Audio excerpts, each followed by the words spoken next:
बिस्मिल्लाहिर्रहमानिर्रहीम। अस्सलाम वालेकुम। आज हम पढ़ने जा रहे हैं द न्यूरोलॉजिकल डिसऑर्डर का सेकंड पार्ट। इससे पहले हमने फर्स्ट पार्ट में बहुत सारी चीज़ें पढ़ी थी और ये उसी चैप्टर का सेकंड पार्ट है। सबसे पहले इसमें हम पढ़ेंगे सीजर से स्टार्ट करेंगे। तो सीजर्स क्या है? ये एक क्रॉनिक डिसऑर्डर है जो कि सडनली आ जाता है बंदे के ऊपर, और आपने पढ़ा होगा कि इसमें जो है मुख्तलिफ़ किस्म के झटके महसूस होते हैं बंदे को। स्पेशली ये एक न्यूरोलॉजिकल डिसऑर्डर है, या फिर हम कहते हैं कि साइकोलॉजिकल डिसऑर्डर है, जिसमें ब्रेन जो है वो उसके अंदर कुछ चेंजेस आती हैं, कुछ एक्सेसिव चेंजेस आती हैं, और उसके अंदर जो इलेक्ट्रॉन्स और जो चार्जेस हैं वो डिस्टर्ब हो जाते हैं, डीपोलराइजेशन हो जाती है, और उसकी वजह से उस बंदे के कॉन्शियस लेवल में जो है मसले आते हैं। जैसे कोई बंदा है तो वो सडनली अगर उसको कोई झटका वगैरह लग जाता है, कोई सीज़र आ जाता है, तो वो गिर जाएगा, उसके जो है कॉन्शियस लेवल मतलब होश में नहीं रहेगा, और उसके ब्रेन में मुसलसल एक्सेसिव डिस्ट्रीब्यूशन ऑफ चार्जेस होती रहेगी, तो इस वजह से उसको सीजर्स होते हैं, जो झटके होते हैं। ठीक है, ये जो है न्यूरल एक्टिविटी है, जैसे कि मैंने आपको बता दिया, अनकंट्रोल्ड न्यूरल एक्टिविटी, कि न्यूरॉन में बहुत ज़्यादा एक्टिविटी खुद ब खुद होने लग जाती है, और इसमें जो है ब्रेन टेम्परेरी तौर पर थोड़े वक्त के लिए डिस्टर्ब हो जाते हैं। बिल्कुल उनको मतलब ब्रेन को कुछ समझ ही नहीं आता, वो खुद से बस वो चार्जेस की वजह से एक्टिविटीज़ हो रही होती हैं। इसमें क्या होता है कि अचानक होता है, बिल्कुल वायलेंट होता है, कभी कभी अपने आप को भी नुकसान पहुंचाता है, बॉडी के मूवमेंट हो जाती हैं खुद ब खुद, इनवॉलंटरी मूवमेंट और इनवॉलंटरी मसल कंट्रैक्शन हो जाती है। इसके जो है या तो प्रोवोक होंगे या अनप्रोवोक होंगे। प्रोवोक मतलब जो किसी वजह से हो। ठीक है, फॉर एग्जांपल जैसे ड्रग इफेक्ट है, आपने कोई ड्रग ले लिया है तो उसकी वजह से प्रोवोक हो सकते हैं। इलेक्ट्रोलाइट इम्बेलेंस से, जैसे कि कोई पानी की कमी है, या कोई और मसला है, या कोई मेनिंजाइटिस है, मेनिंजिस का इन्फ्लेमेशन है, या हाइपोग्लाइसीमिया है। ठीक है, ग्लूकोज का लेवल कम है, या कोई और मसला है, तो ये जो सारी चीज़ें हैं ये प्रोवोक्ड सीजर लेके आते हैं। प्रोवोक्ड का मतलब ये होता है कि किसी न किसी रीजंस की वजह से। अनप्रोवोक्ड भी हो सकते हैं, जैसे कि मतलब कोई भी रीज़न नहीं है और अचानक आपको झटके वगैरह आ गए, तो हम उसको अनप्रोवोक्ड सीजर कहेंगे। Number next is epilepsy. Epilepsy क्या है कि disorder of the brain characterised by repeated 2 और मोर सीजर्स। ये लाइन बहुत ज़्यादा इंपॉर्टेंट है इसमें एमसीक्यूज के हवाले से, कि रिपीटेड सीजर्स आते हैं। जैसे अगर कोई एक झटका है तो फिर हम उसको एपिलेप्सी नहीं कह सकते, वो सिर्फ सीजर है। लेकिन अगर बार बार वो झटके आते हैं और 2-3 बार आते हैं दिन में या फिर हफ्ते में, बार बार वो चीज़ें रिपीट होती है, तो उसको हम एपिलेप्सी कहते हैं। और ये भी वही सारी चीज़ें कि सडन इलेक्ट्रिकल चेंजेस है आपके ब्रेन में, तो उसकी वजह से एपिलेप्सी होती है। प्रोसेस या मैकेनिज्म दोनों का एक है, लेकिन जो सीजर है वो सिर्फ एक दफ़ा होगा, और जो एपिलेप्सी है वो बार बार 2-3 दफ़ा हो सकती हैं, या बार बार होंगी, तो हम उसको एपिलेप्सी कहते हैं। इसके जो है बहुत सारे कॉजेज़ है, जैसे कि ट्रॉमा है, ट्यूमर्स है, ये सारी चीज़ें आपके ब्रेन में होंगी। कोई इन्फेक्शन वगैरह हो सकता है। डीजनरेटिव चेंजेस मतलब जैसे एज के साथ साथ ब्रेन कमज़ोर होते हैं, स्पाइनल कॉर्ड वीक होता जाता है, तो डीजनरेटिव चेंजेस कहते हैं इसको। हेरिडिटी में है, या कोई और सीजर्स की वजह से ये सारी चीज़ें हो सकती हैं। जनरलाइज सीज़र और फोकल सीज़र का बताया गया है। जनरलाइज सीज़र जिससे आपकी पूरी बॉडी में वो झटके हो, मतलब आपके हाथ पाँव और जितने भी आपके बॉडी पार्ट्स है सब पे वो सीज़र्स आएंगे। फोकल सीज़र कोई ख़ास एक एरिया आपके बॉडी में, कोई ख़ास पार्ट, जैसे कि ओनली फुट पे या ओनली हैंड्स पे या किसी और पार्ट पे सीज़र्स आएंगे, तो हम उसको फोकल सीज़र कहेंगे। ये आपको बताया गया है नॉर्मल एक्टिविटी और सीजर एक्टिविटी के बारे में। अच्छा जी, इसका नर्सिंग असेसमेंट कैसे करना है कि आपने सबसे पहले सीज़र्स को जो है, एक्टिव सीज़र जब भी हो वो आपने डॉक्यूमेंट करने हैं, कि कब आए, कितने टाइम के लिए आए, उसके पास जो भी था, मतलब जो अटेंडेंट थे या जो उसके साथ खड़े हुए थे उस टाइम, उससे आपने इंफॉर्मेशन वगैरह लेना है। इसमें जैसे कि बताया गया है कि एक्टल फेज़, मतलब जिस दौरान वो झटके हो रहे होते हैं, प्री एक्टल, झटकों से पहले क्या था, झटकों के दौरान क्या क्या महसूस कर रहा था, या किस तरह के सीजर्स थे। ठीक है, और उसके बाद पोस्ट एक्टल ये सारी चीज़ें आपने नर्सिंग असेसमेंट में नोट करनी है, डॉक्यूमेंट करनी है, और इसके बेस पे आप नर्सिंग असेसमेंट करोगे। अच्छा, इसके बाद डायग्नोजिंग में क्या करोगे कि आप उसके सीजर्स के कैरेक्टरिस्टिक को देख के डायग्नोज करोगे। मतलब उसके जिस तरीके के उसके सीजर्स थे तो उसको देख के आप करोगे। उसमें क्या है कि मेडिकेशंस कौन से यूज़ करते हैं, या फिर पास्ट हिस्ट्री क्या है, कोई एक्सीडेंट वगैरह नहीं हुआ तो पास्ट में, या कोई अभी कोई मेडिसिन यूज़ कर रहे हैं। ठीक है, तो उसके लिए आपने वो सारी चीज़ें नोट करनी होंगी और उसके बाद आप डायग्नोस्टिक बना सकते हो।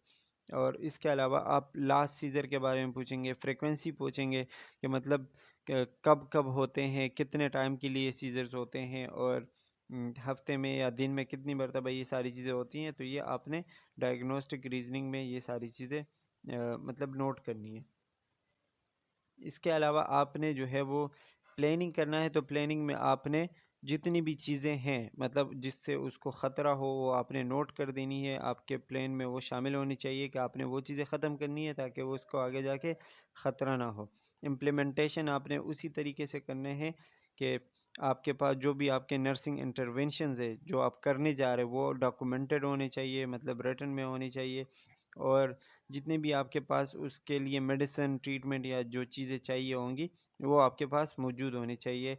और प्राइमरी केयर जिस तरह मतलब प्रिस्क्राइबर या जो डॉक्टर होगा वो जिस तरह कहेगा आपने उस तरीके से उसका ट्रीटमेंट या उसकी जो है केयर करनी है। ट्रीटमेंट में आप जो है मुख्तलिफ़ किस्म के ड्रग्स देते हैं, जैसे कि इसमें लिखा हुआ है कार्बामेज़ापिन है, फेनाइट्रोइन है, और ये सारी चीज़ें ड्रग आपको बताए गए हैं स्पेशली। इसमें आपने याद रखने हैं ड्रग्स के नाम, शायद ये पूछ सकते हैं पेपर में। और ईईजी कराते हैं। ईईजी का मतलब होता है इलेक्ट्रोएंसेफेलोग्राफी, जो कि ब्रेन का, जिस तरह हम हार्ट का ईसीजी करते हैं तो ब्रेन का ईईजी करते हैं। और उसमें जो है ब्रेन की एक्टिविटी के बारे में मालूम करते हैं कि ब्रेन कितना एक्टिव है और कितना काम करता है। तो EEG as a diagnostic test, या फिर जो भी आप कह सकते हो, ईसीजी जिस तरह होता है, ठीक है, तो ये ब्रेन का ईईजी है। इसका फुल फॉर्म है इलेक्ट्रोएंसेफेलोग्राफी। ये आपको वो सारी चीज़ें बताई गई हैं कि किस तरह आपने एक एपिलेप्सी वाले पेशेंट को हैंडल करना है। तो ये आप देख सकते हैं यहाँ पे। अच्छा जी, इसमें what is the publics attitude towards epilepsy, मतलब लोग क्या सोचते हैं, या एपिलेप्सी के जो पेशेंट्स होते हैं लोग उस तरह उसके साथ किस तरीके से जो है वो पेश आते हैं। तो ये आपको बताया गया है कि इस चीज़ों को अनरिकग्नाइज किया गया है, मतलब ज़्यादा लोगों को पता नहीं है कि ये कोई बीमारी है या कोई मसला है। लोग अक्सर इसको जिन भूत वगैरह समझते हैं, जो कि एक बहुत ही मतलब अनएजुकेटेड चीज़ है, या फिर मिस हैंडल्ड मतलब लोग अक्सर इसका जो इलाज करना चाहिए वो नहीं करते, बल्कि किसी और वे में लेके जाते हैं चीज़ों को, जो कि मरीज़ के लिए अच्छा नहीं है। इसके अलावा लोगों का भी मिसकंसेप्शंस, जैसे कि मैंने आपको बता दिया कि गलत फहमियाँ है कि ये कोई मतलब जिन भूत वगैरह के खाते में डाल देते हैं, या फिर और जो है वो बहुत सारे उसके ऊपर इल्ज़ाम डालते हैं कि ये कुछ इसने कोई गलत काम किया है या कोई, ये सारी चीज़ें वही बताई गई हैं। मतलब लोगों का जो एटीट्यूड होता है टुवर्ड्स एपिलेप्सी वो बहुत ज़्यादा ख़राब है। ठीक है, इसके अलावा सोशल रिलेशन पे इसका क्या असर हो सकता है एपिलेप्सी का, तो ये है कि मतलब उसके साथ शायद अगर वो किसी से बात कर रहा हो और वो उस टाइम उसको एपिलेप्सी वगैरह आ जाए या सीज़र आ जाए तो अच्छा इफ़ेक्ट नहीं पड़ता। लोग उससे ज़्यादातर ताल्लुक़ नहीं रखना चाहते, और सोशल डिफ़िकल्टीज़ होती है, मतलब ताल्लुक़ रखने में मुश्किल होती है, बात करने में अक्सर मुश्किल होती है। और लोग जो है वो डिस्क्रिमिनेट करते हैं, फ़र्क करते हैं उसमें, या फिर वो ज़्यादातर रिजेक्शंस का भी जो है वो मतलब सामना करते हैं कि उसको बहुत ज़्यादा रिजेक्शंस का सामना करना पड़ता है। इसके अलावा साइकोलॉजिकल इफ़ेक्ट क्या है कि साइकोलॉजिकल में जो है वो मतलब उसके ज़िंदगी पर, उसकी फीलिंग्स पर बहुत ज़्यादा असरअंदाज हो सकती हैं। इसके अलावा उनको मतलब अपना आप जो है वो अनसर्टन लगता है, ऐसा लगता है कि मैं आम लोगों में से नहीं हूँ, या जो है मैं कॉमन जो लोग होते हैं वो बिल्कुल मुझसे डिफरेंट है, और इसके अलावा लोग भी मुझे नहीं समझते, तो साइकोलॉजिकली वो थोड़ा सा डिस्टर्ब होता है। 6 डिसऑर्डर ऑफ न्यूरोमस्कुलर ट्रांसमिशन, कुछ डिसऑर्डर पढ़ेंगे, ये हम ऑलरेडी भी पढ़ चुके हैं।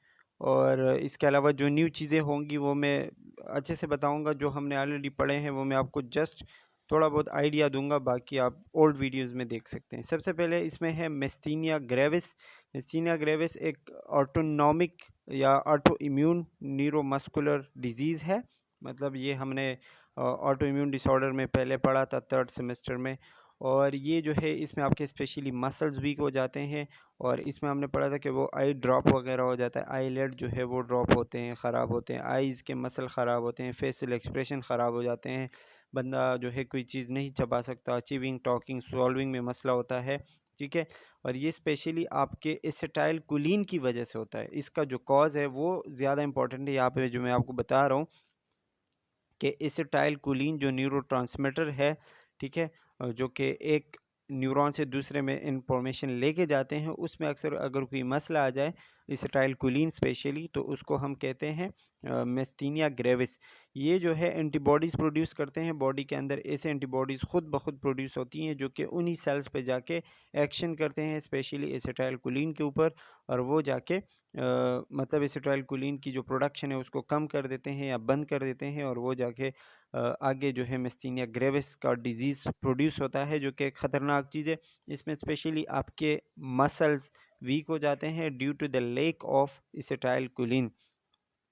इसमें जो है थाइमस का ग्लैंड थोड़ा बहुत बताया गया है कि थाइमस जो है वो वहाँ पे एंटीबॉडीज़ प्रोड्यूस होते हैं जो कि एसिटाइलकोलिन के लिए नहीं होती, लेकिन बस टाइम जो है बॉडी मिस्टेकनली उस चीज़ को एसिटाइलकोलिन के ख़िलाफ़ यूज़ करती है, और उसकी वजह से एसिटाइलकोलिन की जो प्रोडक्शन है बंद हो जाती है, तो आगे जाके माइस्थीनिया ग्रेविस का मसला पैदा होता है। इसके साइन सिम्टम क्या है? वही के स्लर्ड स्पीच है, मतलब बात करने में मुश्किल होगी, स्वॉल्विंग खाने और खाने पीने में और चबाने निकलने में मसला होगा।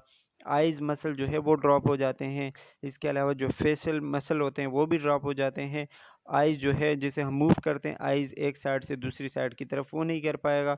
ठीक है, और ये सेवेरिटी पे डिपेंड करता है कि जितना ज़्यादा ये बीमारी ख़तरनाक होती जाएगी उतना इसको जो है वो साइन सिम्टम ज़्यादा होंगे। असल में जो है वो आपके मसल जितने ख़राब होते होते जाएंगे तो उतना ये जो है वो मतलब सीवियर कंडीशन में जाएगी, जिसमें आगे आप बिल्कुल मूव नहीं कर पाएंगे या फेशियल एक्सप्रेशन तो बिल्कुल नहीं होंगे। इसके अलावा जो है आइज़ भी अक्सर जो है ब्लिंक नहीं कर पाते, आइज़ लेड ख़राब हो जाते हैं, खाने पीने और इन सारी चीज़ों में मसला होता है। ठीक है, हु गेट्स मिस्थीनिया ग्रेविस, ये बताया गया है किसको ये बीमारी हो सकती है। तो बोथ जेंडर में हो सकती है, मेल फीमेल दोनों में। यंग अडल्ट वुमेन जो है वो अंडर 40 इसमें इफ़ेक्ट होते हैं, मतलब फ़ीमेल में ये ज़्यादा जल्दी आती हैं, अंडर 40 भी आ सकती हैं, और मेल में जो है ये ओवर 60 आती हैं। ठीक है, डायग्नोज कैसे करते हैं? डायग्नोज मतलब इसका पता कैसे चलता है कि जब भी आप टेस्ट कराते हो तो उसमें एक किस्म की एंटीबॉडीज़ एलिवेट कर चुकी होती हैं, मतलब बहुत ज़्यादा हो चुकी होती हैं, और वो है एसिटाइलकोलिन एंटीबॉडीज़।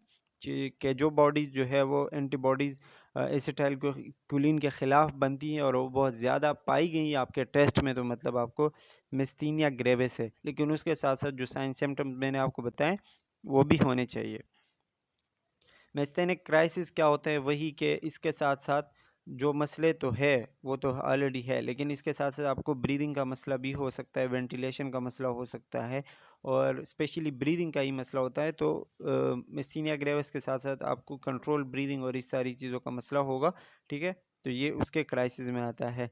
ट्रीटमेंट में जो है वो आपके सिवियरिटी पे डिपेंड करता है कि कभी कभी जो है उसको मेडिसिन देते हैं, या एसिटाइलकोलिन वाले जो हार्मोन्स वगैरह जो थेरेपी होती हैं वो देते हैं, और उसके साथ साथ जो है वो रिमिशन में चला जाता है, मतलब बंदा थोड़ा बहुत रिकवर हो जाता है, तो फिर उसका जो है वो ट्रीटमेंट बंद कर देते हैं। लेकिन कभी कभी ऐसा होता है कि उसके ट्रीटमेंट बंद करने के बाद फिर से वो चीज़ें आती हैं, तो उसके सिचुएशन पर डिपेंड करता है कि किस तरह आपने उसकी ट्रीटमेंट करनी है।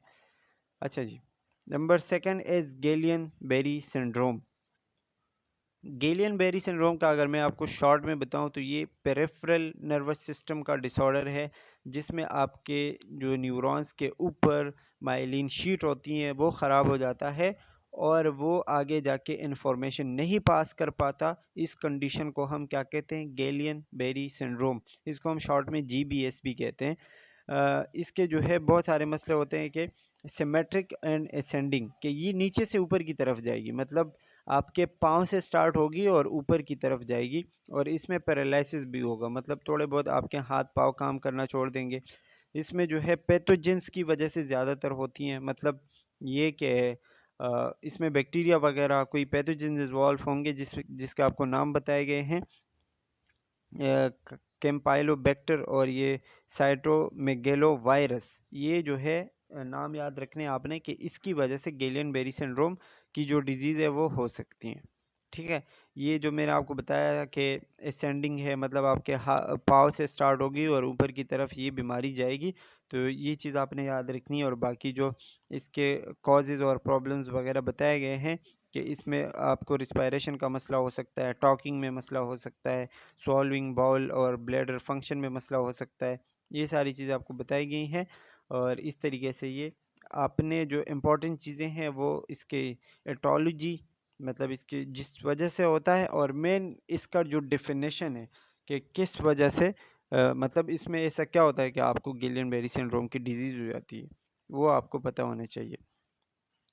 कॉज इसका आपको बताया गया है कि इम्यून सिस्टम जो है वो अपने बॉडी को ख़ुद ही अटैक करने लगता है, ये भी एक ऑटो इम्यून डिसऑर्डर है, लेकिन उसके साथ साथ बैक्टीरिया वगैरह भी इन्वॉल्व होते हैं जो कि अपने इम्यून सिस्टम के ख़िलाफ़ ख़ुद ही फिर वो एंटीबॉडीज़ बनाते हैं। वायरल या बैक्टीरियल इन्फेक्शन की वजह से भी हो सकता है, ठीक है। और ये आपके नर्वस सिस्टम के नेचर को, मतलब नर्वस सिस्टम के सेल जो है उसको चेंज कर देते हैं, तो वो जाके अपने ख़िलाफ़ फिर वो फ़ॉरेन सेल कंसिडर करके उसके ख़िलाफ़ एक्शन शुरू करते हैं।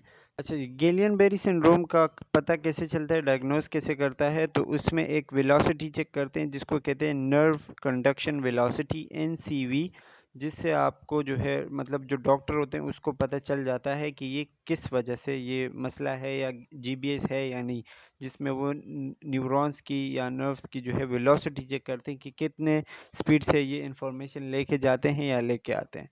इसमें जो है वो स्पेशली सेरेब्रोस्पाइनल फ्लूइड जो कि हमारा CSF हम कहलाते हैं, जो कि ब्रेन और स्पाइनल कॉर्ड के अंदर मौजूद है, ठीक है। तो उसमें जो है एक किस्म का प्रोटीन बहुत ज़्यादा हो चुका होता है, ठीक है। तो अगर वो प्रोटीन बहुत ज़्यादा है, जिसका आपको नीचे नाम भी बताया गया है, एल्बुमिनोसाइटोलॉजिक डिसऑर्डर्स, ठीक है। तो अगर ये वाला प्रोटीन बहुत ज़्यादा हो गया तो मतलब ये आपको गेलियन बेरी के बारे में बताता है। इसका ट्रीटमेंट क्या है कि इम्यूनोग्लोबुलिन थेरेपी देते हैं, इसके अलावा कुछ प्रोटीन्स देते हैं जो कि उसी अटैक को जाके उसके ख़िलाफ़ काम करते हैं, एंटीबॉडीज़ बनाते हैं। कुछ इसमें स्टेरॉइड्स भी देते हैं, आप ये पढ़ सकते हैं। तो स्टेरॉइड की वजह से भी वो जो है GBS में कमी आती है। इसके अलावा कुछ और डिसऑर्डर्स हैं जैसे कि ट्राइजेमिनल न्यूरोगेलिया। ट्राइजेमिनल न्यूरोगेलिया क्या है, हमारा जो ट्राइजेमिनल नर्व है, फिफ्थ क्रेनियल नर्व, उसको हम कहते हैं CNV भी कहते हैं, CN5 कहते हैं। हमारे फेस के जितनी भी सेंसेशंस होती हैं, फीलिंग्स और वगैरह, उसके लिए काम करते हैं, और हमारे फेस में या हमारे क्रेनियल नर्व्स में ये सबसे बड़ा है। इसके 3 साइड होते हैं, एक ऑप्थेल्मिक नर्व जिसको हम V1 कहते हैं, दूसरा मैक्सिलरी नर्व V2 और तीसरा मैंडिबुलर नर्व V3, मतलब ये तीनों जगह पे ये नर्व जाके फैला हुआ है। ऑप्थेल्मिक और मैक्सिलरी जो है वो तो सेंसरी है, मतलब सिर्फ चीज़ों को फील करती हैं, लेकिन जो मैंडिबुलर है वो सेंसरी भी है और मोटर भी है। ट्राइजेमिनल न्यूरोगेलिया जो है इसमें मतलब न्यूरोगेलिया या ट्राइजेमिनल नर्व के किसी भी पार्ट पे मसला आ सकता है या अटैक कर सकता है, जो बैक्टीरिया वगैरह होंगे, और उसकी वजह से बहुत ज़्यादा पेन होता है, सीवियर पेन होता है। इसकी एटोलॉजी मतलब कॉजेज़ वगैरह क्या हो सकते हैं कि ये तो मल्टीपल स्क्लेरोसिस की वजह से हो सकता है, आपके जो न्यूरॉन्स हैं वो ख़राब होंगे, उसका माइलिन शीट ख़राब होगा तो उसकी वजह से हो सकता है, या कभी कभी ऐसे ही कभी कभी जो है बैक्टीरिया की वजह से हो सकता है। तो इन चीज़ों की ब्रेन लीजन्स की वजह से, या कोई एबनॉर्मेलिटी आ जाए, या कोई स्ट्रेस हो, डाइट में कोई मसला हो, या हार्मोन्स फ्लक्चुएट कर रहे हो, तो उसकी वजह से ये मसले हो सकते हैं। और ये बिल्कुल स्लोली स्लोली आता है, स्पेशली इसमें जो है मल्टीपल स्क्लेरोसिस के बारे में बताया गया है, और ये सारी चीज़ें हैं। तो इसमें आपने ये एटोलॉजी में मल्टीपल स्क्लेरोसिस ज़्यादा जो है नोटेबल है, जो कि आपने याद रखना है। मल्टीपल स्क्लेरोसिस का मतलब होता है कि माइलिन शीट का ख़राब होना, जो माइलिन शीट होता है पीएनएस के न्यूरॉन्स के ऊपर, वो जब ख़राब हो जाए तो उसको मल्टीपल स्क्लेरोसिस कहते हैं। क्लिनिकल मैनिफेस्टेशन साइंटिस्ट सिम्टम्स क्या है कि थोड़ा बहुत दर्द होगा, माइल्ड पेन होगा, कभी कभी ये दर्द बहुत ज़्यादा सीवियर होगा जो कि तेज़ी से आता है, ठीक है, लाइक इन इलेक्ट्रिक शॉक, जैसे बिजली का करंट होता है। और उसको जो है फोटोफोबिया, मतलब ज़्यादा ब्राइट लाइट उसको जो है अच्छा नहीं लगेगा। सर में दर्द होगा और बोझ सा महसूस होगा, और जिसको हम कहते हैं। और इसके अलावा एक्टिविटी के साथ साथ ये सिम्टम्स जो है वो ज़्यादा भी हो सकते हैं। फिनोफोबिया, आवाज़ें ज़्यादा, शोर अच्छा नहीं, मतलब महसूस उनको बहुत बुरा लगेगा। और ये जो है अटैक्स होंगे, पेन अटैक्स, और ये सारी चीज़ें होंगी उसके फेस में, स्पेशली चीक्स में, जॉ में, टीथ और गम्स में, इन चीज़ों में पेन होता है, ठीक है। डायग्नोस्टिक टेक्निक्स क्या है कि एमआरआई वगैरह कराते हैं। एमआरआई में जो है वो क्लियरली शायद वो आपको नज़र ना आए, या फिर आ भी जाए, में और में नॉट भी, कि जो ब्लड वेसल में या जिस नर्व में मसला है, तो एमआरआई के ज़रिए वो पता चल जाता है। और अगर ऐसे नहीं आया तो फिर एंजियोग्राफी करते हैं, जो कि ब्लड वेसल्स होते हैं उसमें वो प्लेक मटेरियल डालते हैं, जो कि बाहर कंप्यूटर पे देखते हैं, ठीक है, जैसे ईसीजी वगैरह कराते हैं या अल्ट्रासाउंड कराते हैं। इसमें तो नहीं कराते, मतलब उसकी तरह एक टेक्निक है जिसको हम एंजियोग्राफी कहते हैं। तो उसकी वजह से फिर हमें न्यूरोगिलिया का पता चल जाता है। मेडिकल मैनेजमेंट का बताया गया है, एर्गोट और HTID और ये सारी चीज़ें बताई गई हैं, तो ये आप देख सकते हैं। वर्सेस रोल वही है कि आपने पेन को कंट्रोल करना है, मैनेज करना है, और इसके अलावा जो है वो आपने उसके जितने भी सिम्टम्स होंगे, स्पेशली ये, मतलब इस चीज़ में आपको ज़्यादा केयर की ज़रूरत होती है, जो कि पेशेंट को आपने ज़्यादा केयर देना होता है, क्योंकि ये नर्व्स की जो है वो बीमारी है। तो इसमें फार्माकोलॉजिकल और फिजियोलॉजिकल चीज़ें बहुत ज़्यादा चाहिए होती हैं। और आप, मतलब जो नर्स है वो एज ए एजुकेटर भी काम करेगा, तो ये नर्सेज रोल है। Next one is migraine and headache. Migraine जो है वो हम कहते हैं रिकरेंट थ्रोबिंग हेडेक, मतलब ऐसा कुछ है जो कि बिल्कुल चुभने वाला पेन होता है, उसको हम कहते हैं रिकरेंट थ्रोबिंग पेन। माइग्रेन तो स्पेशली हम वन साइडेड पेन को कहते हैं, जब आपके हाफ सर में दर्द होगा या वन साइड पे दर्द होगा, तो उसको हम कहते हैं माइग्रेन। उसकी वजह से जो है नोज़िया, वोमिटिंग वगैरह हो सकती है, विजन डिस्टर्ब होगा, और ये सारी चीज़ें होंगी। टेंशन हेडेक को हम और भी बहुत सारे नाम कहते हैं, जैसे कि डेली हेडेक है, क्रॉनिक नॉन प्रोग्रेसिव हेडेक से, ये आप देख सकते हैं। इसके अलावा मिक्स्ड हेडेक वो है जब टेंशन हेडेक और माइग्रेन जो है एक साथ हो जाए, और वो दोनों, कभी टेंशन है कभी माइग्रेन है। टेंशन वो हेडेक होता है जो आपके पूरे सर में होता है, आगे पीछे पूरे सर में। माइग्रेन आपके हाफ सर में होता है, ठीक है।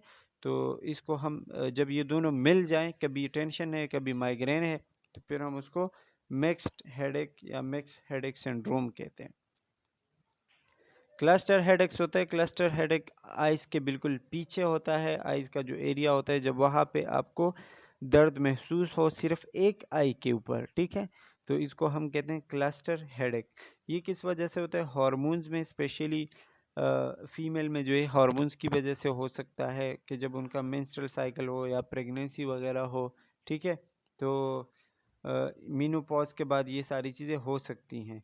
तो इसकी वजह से ये क्लस्टर हेडेक, मतलब इसका भी एक रीज़न है। और ये आपको बताया गया है कि ये कभी कभी डिसअपीयर हो जाते हैं कम्प्लीटली, कुछ मंथ्स के लिए या फिर कुछ ईयर्स के लिए।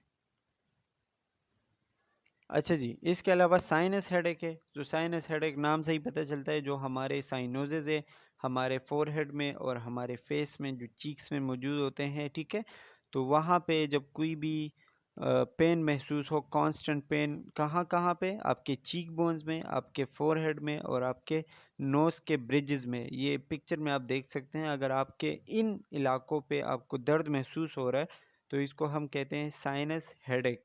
किस वजह से होता है या कब कब ये ज़्यादा होगा? जब आप कोई, मतलब किसी चीज़ में ज़ोर लगा रहे होंगे, स्ट्रेनिंग कर रहे होंगे, या फिर अगर कोई नज़ला ज़ुकाम है आपका, आपकी जो नाक बह रही है या नाक से म्यूकस वगैरह बह रहा होता है, ठीक है, तो या आपके बिल्कुल जो है कान बंद होंगे, या फेशियल स्वेलिंग होगी तो आपको इसमें बहुत ज़्यादा दर्द महसूस होगा। इसको हम कहते हैं साइनस हेडेक्स। इसके अलावा एक्यूट हेडेक्स है। एक्यूट हेडेक जो है वो मतलब बच्चों में ज़्यादातर होता है, स्पेशली ये फर्स्ट टाइम जब उनको कोई मसले आते हैं, ठीक है, हेडेक आते हैं, इसको हम कहते हैं एक्यूट हेडेक। और ये जो है ज़्यादातर फिर वो बच्चों के डॉक्टर के पास लेके जाते हैं इमरजेंसी रूम में, और ये सारी चीज़ें फिर वो देखते हैं। लिखा गया है, if there are no neurological sign और symptom, the most common cause for acute headache is children in and adolescent is respiratory और साइनस इन्फेक्शन। मतलब अगर कोई न्यूरोलॉजिकल मसला नहीं है तो बच्चों में ये ज़्यादातर किसी रिस्पायरेटरी या फिर साइनस इन्फेक्शन की वजह से हो सकता है। ये आपको वो सारे टाइप्स और चीज़ें बताई गई हैं माइग्रेन और टेंशन, क्लस्टर और साइनस हेडेक के बारे में। एक और चीज़, in some cases the headache may be the result of a blow to head, मतलब किसी ट्रॉमा की वजह से भी हो सकता है, किसी एक्सीडेंट या किसी इंजरी की वजह से भी हो सकता है, ठीक है, या किसी ख़ास मेडिकल कंडीशन की वजह से भी हो सकता है। हेडेक होता क्यों है, वही आपको बताया गया है कि वर्क की वजह से, स्ट्रेस की वजह से, स्किपिंग या आप खाना नहीं खा रहे हैं, स्कूल नहीं जा रहे वो बच्चे जो है, ठीक है, स्कूल में ज़्यादा काम की वजह से, अल्कोहल की वजह से, या फिर स्मोकिंग की वजह से। और ये सारे आपको बताए गए हैं। कभी कभी बहुत ज़्यादा तेज़ स्मेल की वजह से भी हो सकता है, फूड के भी वजह से भी, कभी आप कोई ऐसा खाना खाते हो जो कि आपको पसंद नहीं है, आप खाना नहीं चाहते, या उसमें कोई मसला है, ख़राब है, या स्ट्रेस, पोल्यूशन और इन सारी की वजह से, नॉइज़ की वजह से भी हो सकता है, ज़्यादा तेज़ लाइट की वजह से भी हो सकता है, कभी कभी वेदर चेंजेस की वजह से भी होते हैं हेडेक्स। तो ये आपको पते होने चाहिए। अच्छा जी, हेडेक कभी कभी हेरेडिटी भी होती है, मतलब फैमिली में जो चीज़ें, जो बीमारियां चलती आ रही होती हैं, तो उसमें हेडेक भी एक है। और स्पेशली माइग्रेन का जो हेडेक होता है वो तकरीबन 90% वो होता है, हेरेडिटी हेडेक होता है, ठीक है।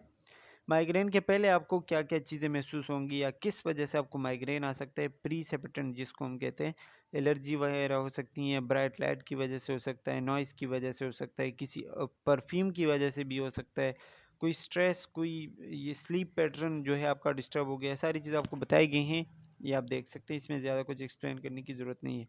और फीमेल में जो है मेंस्ट्रुअल साइकिल फ्लक्चुएशन की वजह से, बर्थ कंट्रोल पिल्स अगर ले रहे हैं, ठीक है, प्रेगनेंसी को ख़त्म करने के लिए या प्रेग्नेंट ना होने के लिए, तो उसकी वजह से ये सारी चीज़ें हो सकती हैं।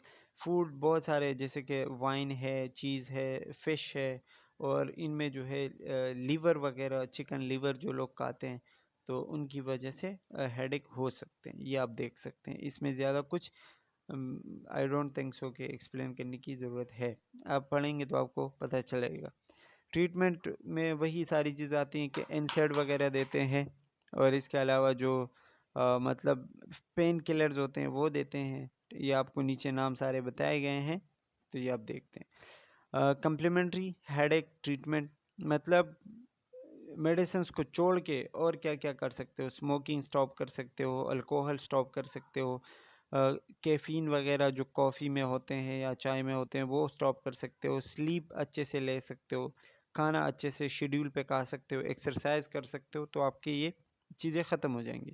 इसके अलावा फ़िज़िकल थेरेपी, मतलब वही आपके कोई फ़िज़िकल थेरेपी जो कि मतलब हेडेक जिसका ज़्यादा हो, और उससे ट्रीटमेंट करवाएं, या फिर अपना जो है वो क्या कहते हैं कि नर्सिंग एक्सरसाइज वगैरह और अपना केयर वगैरह, ये सारी चीज़ें आप खुद करेंगे फ़िज़िकल थेरेपी, तो मतलब बेहतर फील कर सकते हैं। इसके अलावा एक्यूपंक्चर भी एक किस्म का मैनेजमेंट है, लेकिन ये कुछ ज़्यादा मेडिकली प्रूवन नहीं है कि हाँ इसकी वजह से कम हो सकता है। लेकिन कुछ लोग करते हैं कि बिल्कुल नीडल से भी एक थिन सी चीज़ होती है, उसको जो है अपनी स्किन के अंदर डाल देते हैं, स्किन को जो है उससे पंक्चर करते हैं, और उससे उनका दर्द, जो उनका पेन होता है अकॉर्डिंग टू देम, कि वो रिलीज़ होता है। तो ये भी एक किस्म का मैनेजमेंट हो सकते हैं, लेकिन ये कम्प्लीटली या सही ट्रीटमेंट, या ट्रीटमेंट तो खैर नहीं है लेकिन मैनेजमेंट भी अकॉर्डिंग टू साइंस या मेडिकल साइंस सही नहीं है। नेक्स्ट डिजीज़ है पार्किंसन डिजीज़। पार्किंसन डिजीज़ हमने पहले भी पढ़ा था। इसमें आपने जस्ट एक चीज़ याद रखनी है कि इस डिजीज़ में बंदे के मसल्स बहुत ज़्यादा सख्त हो जाते हैं, वो मूव नहीं कर पाता और चलने फिरने में उसको बहुत ज़्यादा मुश्किल होती है। ये स्पेशली ये केमिकल या फिर एक न्यूरोट्रांसमीटर की वजह से होता है जिसका नाम है डोपामीन।